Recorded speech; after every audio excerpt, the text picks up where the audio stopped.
And, of course, as you know, on Fridays, we have a special visitor. Yeah, this is a guy who writes his piece for the Marina Times. It's not always on. I've noticed through the years, Michael will sometimes write a piece that has nothing to do with, entertainment per se, just his musings, because he is a writer. He comes to us to talk about entertainment, and he arrives on a rainbow. Oh!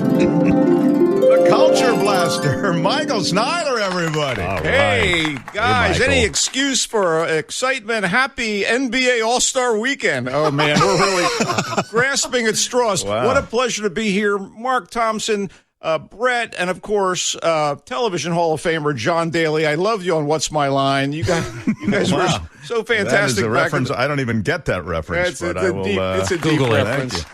Yeah, exactly. Thank you. Google it. By all means, I'll tell you what, the news has been making me very uneasy. It reminds me of an old chant we used to have as kids.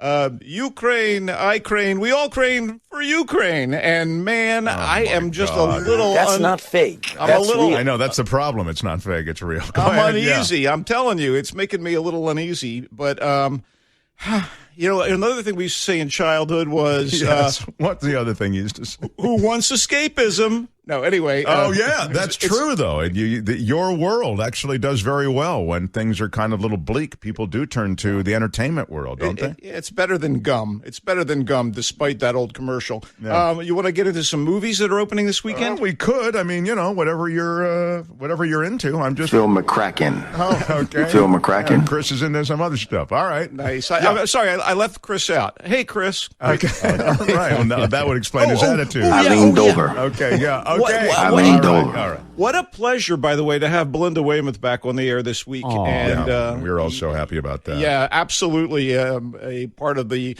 MT crew, as we like to say. On to movies. Would Uncharted finally be the great movie derived from a video game? Yeah, right. No, it missed you, huh? You didn't like it? It's been delayed for quite a while, and a colleague told me it burned through 5 directors. Not a favorable sign. Wow. Like the mega popular video game of the same name, Uncharted, the movie features a young man named Nathan Drake, an orphan whose roguish older brother disappeared years back, so he was forced to fend for himself. Thus, he has a variety of skills that we have to take for granted as they manifest.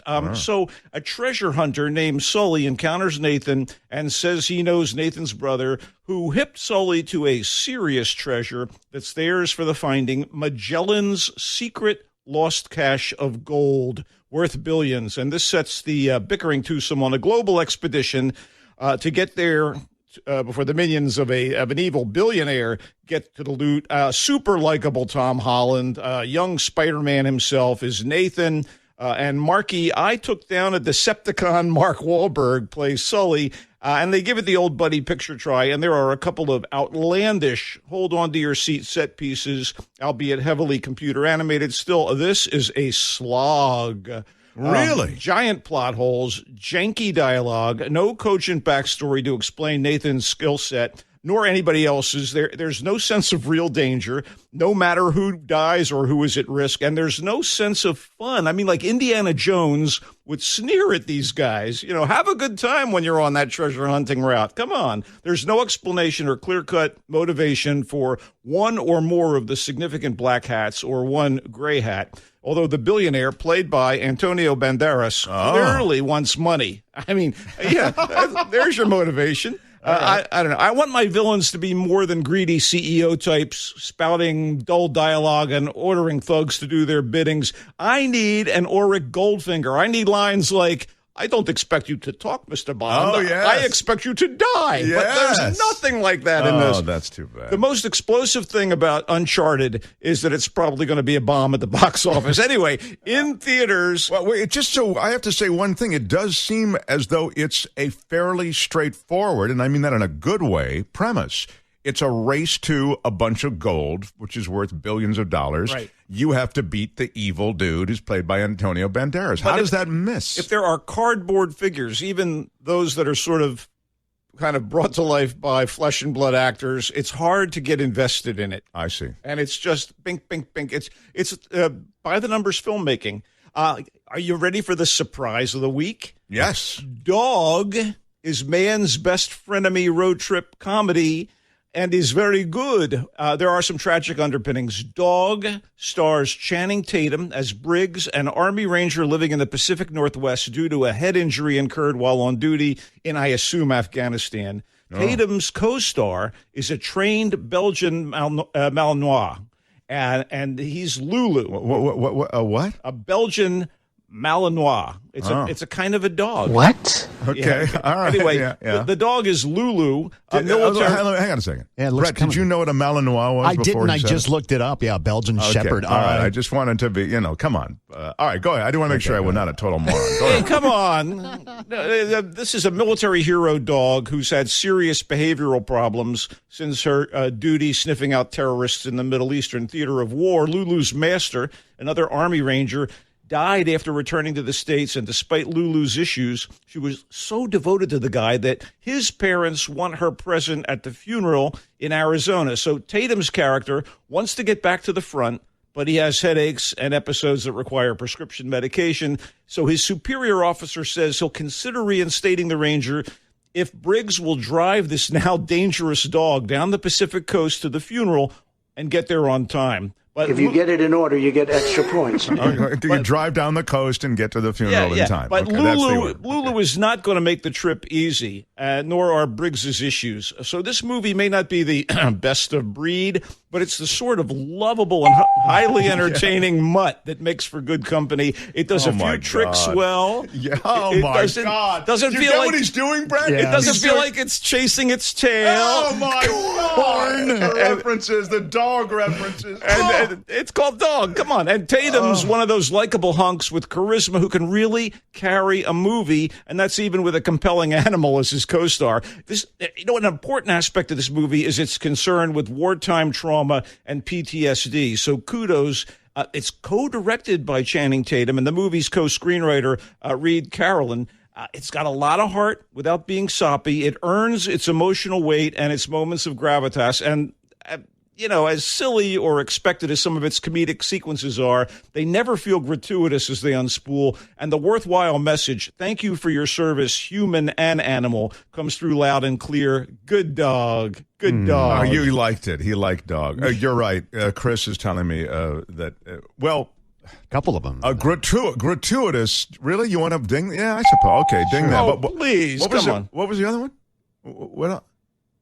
I can't. Okay. Gravitas? Gravitas. Oh, I see. Yeah. Oh, Gravitas. please, come on, you guys. Okay, go ahead. What else do you have? Toward a broader vocabulary. Okay, The Cursed is an atmospheric horror film that unleashes a familiar sort of monster that puts its own spin on the genre, scaring up some serious suspense and giving its threat context and a workable set of in-universe rules for why bad things happen. So the setting is a rural village in the late 1800s. Probably. So what you've just said is you like the way they laid it out. Yeah, I did. Okay. So it's a rural village during the late 1800s, and it's probably meant to be England. A coterie of well-to-do landowners. Oh, my God. Coteries a ding word for sure. Go ahead. Are upset that a bunch of gypsies have set up a camp in the area, and the gypsies say they own the land and that the patricians took it from them decades ago. But all the Richie Riches aren't going to put up with that, so they send in some muscle on horseback to lay waste to the gypsy camp, which leads to an old gypsy woman, here it comes, to mumble a bunch of unintelligible phrases at the attackers. Wonder what could that be? The movie's entitled The Curse, right? It's a curse, is what I'm guessing. Yeah. Anyhow, the children in the village, they start having horrifying dreams, and then, I'll stop saying any more so as to not give anything away. Boyd Holbrook from Logan, The Predator, and Narcos plays a dashing pathologist. Is that a thing? Who comes to the village. Dashing pathologist. A dashing pathologist. But his agent called him and go, listen, I've got it. Are you sitting down? You're going to be the dashing pathologist. I love the idea. I'm going to study anatomy right now. Yeah. Anyway, he comes to the village as bad things start ramping up. Kelly Riley, so great in Yellowstone, is on board as the kind wife of the town leader who arrogantly insists on rousting the gypsies.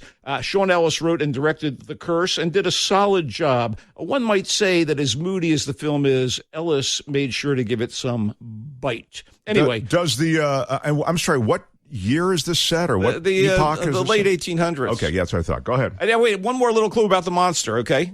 Oh, okay, that's all I'm going to give you. Wow. It's in theaters. It's You cursed. are high as a kite. Well, maybe a little bit on the high side. Okay. Do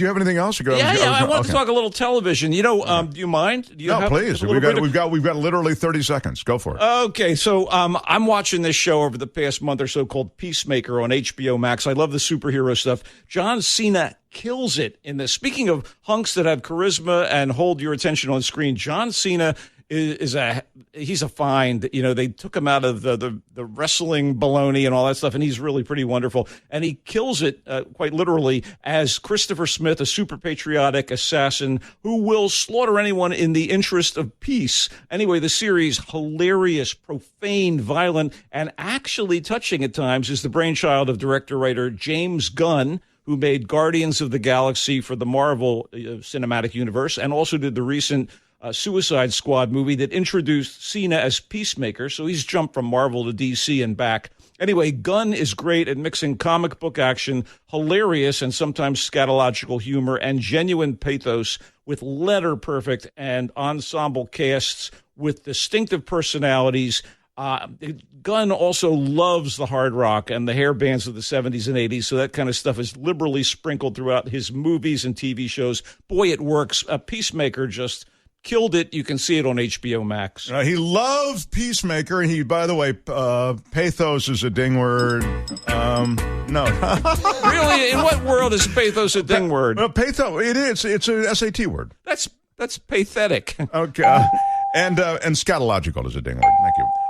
He liked The Cursed, which is that 1800s town that is cursed. That's solid. Solid movie. Solid werewolf film. Dog, you liked-ish is what I got. No, I liked it a lot. Okay, Yeah. You liked it a lot. Okay. I lost it in the chasing the tail and all the other stuff you were doing. Towards a greater understanding, Mark. You're busy looking at things to chew upon, like a dog with a bone. I am distracted like a puppy. And Uncharted, the star-studded Mark Wahlberg vehicle with Antonio Banderas and Channing Tatum. Yeah. No, he's in Dog. Thanks for paying attention. Who's the other one though? It's Marky Mark and Antonio Banderas is in it. No, but I know, but I thought it was a buddy thing. Yeah, Tom Holland. Holland. That's what I was looking at. Tom Holland. Stop. Anyway, you didn't like it, so that's it. Michael, I wish we could talk to you all morning, but it feels like we already have. So I'm going to thank you for your service. Thank you, sir. Read him in the Marina Times. Nice. Love him as we do on this show, and say goodbye to him now as he leaves, as he arrived on a rainbow. Bye-bye, Michael. Farewell. See you, Michael. Take care.